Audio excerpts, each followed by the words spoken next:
فَإِن لَّمْ تَفْعَلُوا وَلَن تَفْعَلُوا فَاتَّقُوا النَّارَ الَّتِي وَقُودُهَا النَّاسُ وَالْحِجَارَةُ أُعِدَّتْ لِلْكَافِرِينَ۔ پھر بھی اگر تم یہ کام نہ کر سکو اور یقیناً کبھی نہیں کر سکو گے تو ڈرو اس آگ سے جس کا ایندھن انسان اور پتھر ہوں گے، وہ کافروں کے لیے تیار کی گئی ہے۔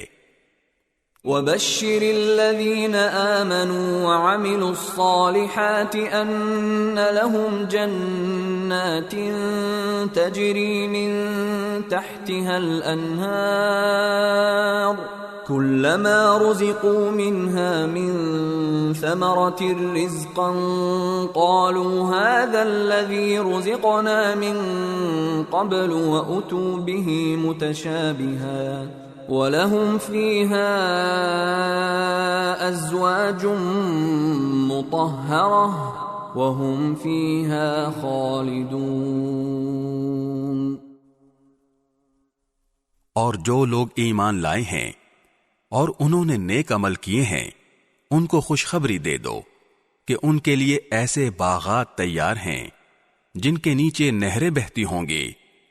جب کبھی ان کو ان باغات میں سے کوئی پھل رزق کے طور پر دیا جائے گا تو وہ کہیں گے یہ تو وہی ہے جو ہمیں پہلے بھی دیا گیا تھا، اور انہیں وہ رزق ایسا ہی دیا جائے گا جو دیکھنے میں ملتا جلتا ہوگا، اور ان کے لیے وہاں پاکیزہ بیویاں ہوں گی، اور وہ ان باغات میں ہمیشہ ہمیشہ رہیں گے۔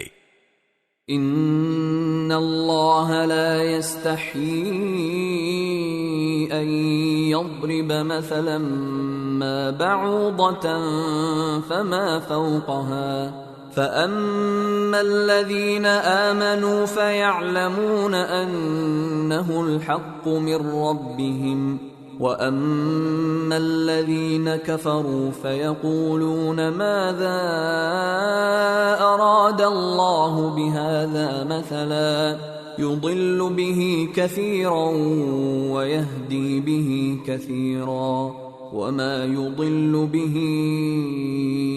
إِلَّا الْفَاسِقِينَ۔ بے شک اللہ اس بات سے نہیں شرماتا کہ وہ کسی بات کو واضح کرنے کے لیے کوئی بھی مثال دے، چاہے وہ مچھر جیسی معمولی چیز کی ہو یا کسی ایسی چیز کی جو مچھر سے بھی زیادہ معمولی ہو۔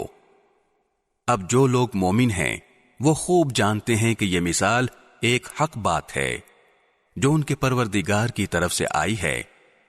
البتہ جو لوگ کافر ہیں وہ یہی کہتے ہیں کہ بھلا اس حقیر مثال سے اللہ کا کیا مطلب ہے؟ اس طرح اللہ اس مثال سے بہت سے لوگوں کو گمراہی میں مبتلا کرتا ہے اور بہت سوں کو ہدایت دیتا ہے، مگر وہ گمراہ انہی کو کرتا ہے جو نافرمان ہیں۔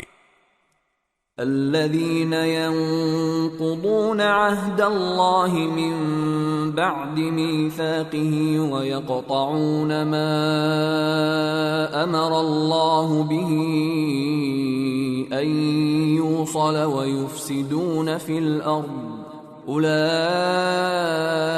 هم الخاسرون۔ وہ جو اللہ سے کیے ہوئے عہد کو پختہ کرنے کے بعد بھی توڑ دیتے ہیں اور جن رشتوں کو اللہ نے جوڑنے کا حکم دیا ہے انہیں کاٹ ڈالتے ہیں اور زمین میں فساد مچاتے ہیں، ایسے ہی لوگ بڑا نقصان اٹھانے والے ہیں۔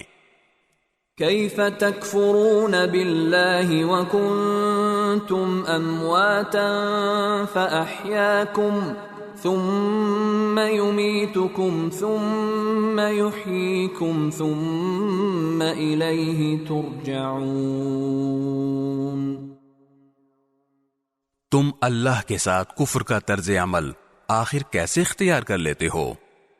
حالانکہ تم بے جان تھے، اسی نے تمہیں زندگی بخشی، پھر وہی تمہیں موت دے گا، پھر وہی تم کو دوبارہ زندہ کرے گا، اور پھر تم اسی کے پاس لوٹ کر جاؤ گے۔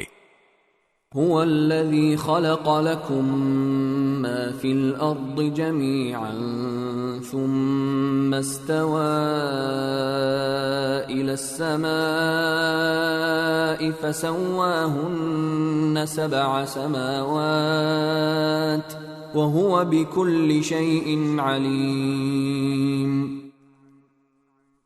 وہی ہے جس نے زمین میں جو کچھ ہے تمہارے لیے پیدا کیا، پھر وہ آسمان کی طرف متوجہ ہوا، چنانچہ ان کو 7 آسمانوں کی شکل میں ٹھیک ٹھیک بنا دیا، اور وہ ہر چیز کا پورا علم رکھنے والا ہے.